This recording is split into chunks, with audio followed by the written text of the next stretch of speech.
سیدنا اکرمہ رضی اللہ تعالیٰ عنہ فرماتے ہیں کہ ایک ملک کا بادشاہ بہت ظالم اور کنجوس تھا، بڑا ظالم بادشاہ، اور ایسا عجیب و غریب کنجوس کہ اس نے اعلان کر دیا کہ میرے ملک میں اگر کسی نے مسکین یا فقیر کو صدقہ کیا تو اس کے کوئی غریب کی مدد نہ کرے، اگر ایسا کوئی کرے گا تو میں اس کے ہاتھ کاٹ دوں گا۔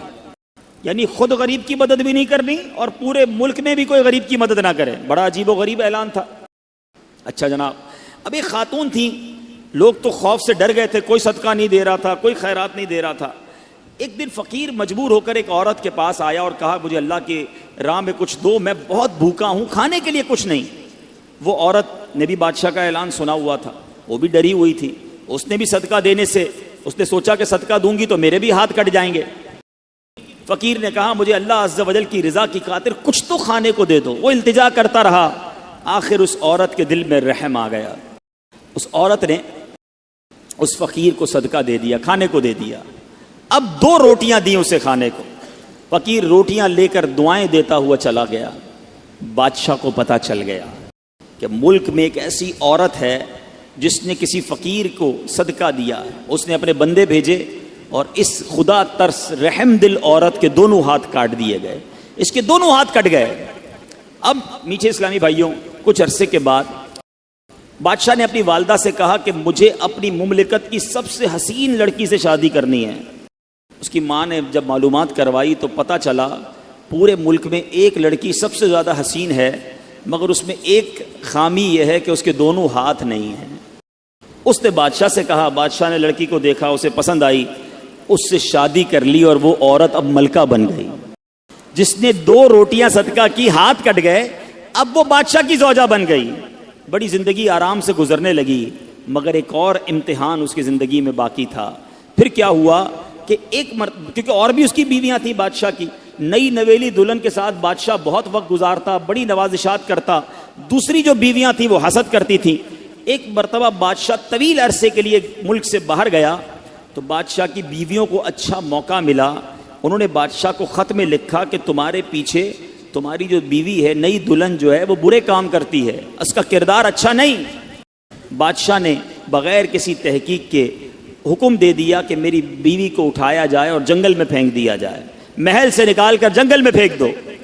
اب وہ عورت جنگل میں پہنچ گئی، بیابان جنگل تھا، اس کا ایک بیٹا بھی ہو گیا تھا بادشاہ سے۔ اب اتنی دیر میں میرے میٹھے اسلامی بھائیوں، وہ عورت اس جنگل میں نہر میں پانی پینے کے لیے جھکی تو اس کے ہاتھ سے وہ بچہ بھی پانی میں گر گیا، زور زور سے رونے لگی، بچہ بھی پانی میں ہے، دونوں ہاتھ بھی نہیں ہیں، پکارے تو کسے پکارے؟ اچانک 2 خوبصورت نوجوان آئے، انہوں نے کہا آپ کیوں رو رہی ہیں؟ کہا میرا بچہ پانی میں چلا گیا ہے۔ اس نے فوراً، اس نوجوان نے آگے جا کر اس بچے کو پانی سے نکالا، کہا اور آپ کو کچھ چاہیے تو بتائیے، کوئی اور آپ کی خواہش ہو تو بتائیے، کچھ اور آپ دعا کرنا چاہیں۔ تو اس عورت نے کہا کہ میرے ہاتھ مجھے واپس مل جائیں۔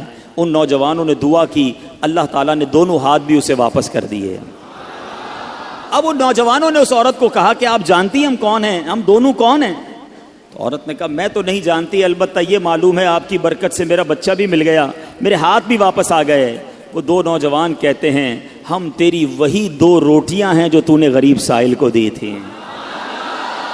صدقہ اللہ کی راہ میں خرچ کرنا کب کہاں کام آتا ہے۔ اس عورت کو 2 روٹیوں کے بدلے 20 روٹیاں نہیں ملی، حضرت رابعہ بصریہ کو 20 روٹیاں ملی تھی۔ ہو سکتا ہے کوئی کیلکولیشن کرنے والا کہے یار میں 1000 روپے دوں گا 1 لاکھ روپے مل جائیں گے، نہیں ملے، مگر اس کو ہاتھ واپس مل گئے، بچہ واپس مل گیا۔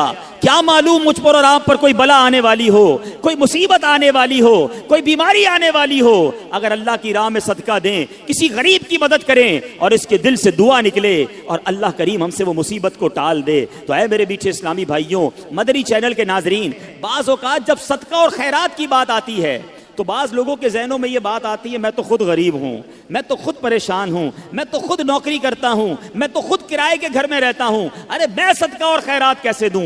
یہ غلطی ہے میرے میٹھے اسلامی بھائیوں۔ یاد رکھیے اللہ تبارک و تعالیٰ کی بارگاہ میں اخلاص دیکھا جاتا ہے، رب کی بارگاہ میں کوانٹٹی نہیں کوالٹی دیکھی جاتی ہے. کوئی لاکھوں صدقہ کرے اخلاص نہیں, اس کے صدقے کا کوئی فائدہ نہیں. کوئی 1 روپیہ صدقہ کرے اور اللہ کی رضا کے لیے اخلاص کے ساتھ کرے, کیا معلوم وہی روپیہ اس کی مغفرت کا ذریعہ بن جائے. تو نیت بارگاہ الہی میں دیکھی جاتی ہے. یہ گویا اللہ سے کاروبار ہے. اس کو خرچ کرتے وقت دل میں ملال نہ لانا. اللہ نے تھوڑے دیے ہیں, تھوڑے خرچ کرتے رہو, جب وہ زیادہ عطا فرمائے زیادہ خرچ کرتے رہو. اللہ کی راہ میں خرچ کرتے رہا کرو, وہ رب کریم تمہارا ملٹیپلائی کر کر بہت زیادہ بڑھا کر تمہیں عطا فرمائے گا. سرکار دو عالم صلی اللہ علیہ وسلم نے فرمایا, صدقہ برائی کے 70 دروازے بند کرتا ہے. آقا فرماتے جو اللہ کی رضا کی خاطر صدقہ کرے تو وہ صدقہ اس کے اور آگ کے درمیان آڑ بن جاتا ہے. ایک اور جگہ نبی پاک علیہ الصلوۃ والسلام نے فرمایا صدقہ دو, صدقے کے ذریعے اپنے مریضوں کا مداوا کرو, بے شک صدقہ حادثات اور بیماریوں کی روک تھام کرتا ہے اور یہ تمہارے اعمال اور نیکیوں میں اضافے کا باعث ہے. میں سوال کرتا ہوں اس شخص سے جو کہتا ہے میں نے 1000 دیے 10,000 نہیں ہوئے. آپ نے 1000 دیے اور باہر جا کر آپ کا ایکسیڈنٹ ہونے والا تھا. صدقہ برائی کو روکتا ہے نا, بلا کو روکتا ہے. آپ کو 10,000 اچھے تھے, یا آپ کی ٹانگ ٹوٹنے والی تھی وہ بچ گئی, آپ کو خطرناک بیماری لگنے والی تھی. حدیث پاک میں یہاں تک آتا ہے کہ صدقہ رب تعالیٰ کے غضب کو بجھاتا ہے, بری موت کو دفع کرتا ہے. اور سنو, میرے آقا فرماتے ہیں صبح سویرے صدقہ کرو کہ بلا صدقے سے آگے قدم نہیں بڑھاتی. انٹرسپٹ کر دیتا ہے, روک لیتا ہے, بیچ میں آ جاتا ہے صدقہ بلا کے درمیان. کیا معلوم میں نے آج اللہ کی راہ میں خرچ کیا اور باہر ایک بلا, ایک مصیبت, دکان میں ہی آگ لگنے والی تھی, گھر میں ہی آگ لگنے والی تھی, اللہ کے کرم سے صدقے سے وہ بلا ٹل گئی. یہ کتنا بڑا انعام ہے. تو اے میرے میٹھے اسلامی بھائیوں, مدنی چینل کے ناظرین, ہمیشہ یاد رکھیں, بلاؤں سے بچنا چاہتے ہیں, مصیبتوں سے بچنا چاہتے ہیں, اپنے مال میں برکت چاہتے ہیں, بری موت سے بچنا چاہتے ہیں, عمر میں اضافہ چاہتے ہیں, آپ صدقہ دینے کے عادی بن جائیے, اللہ کی راہ میں خرچ کرنے کے عادی بنیے.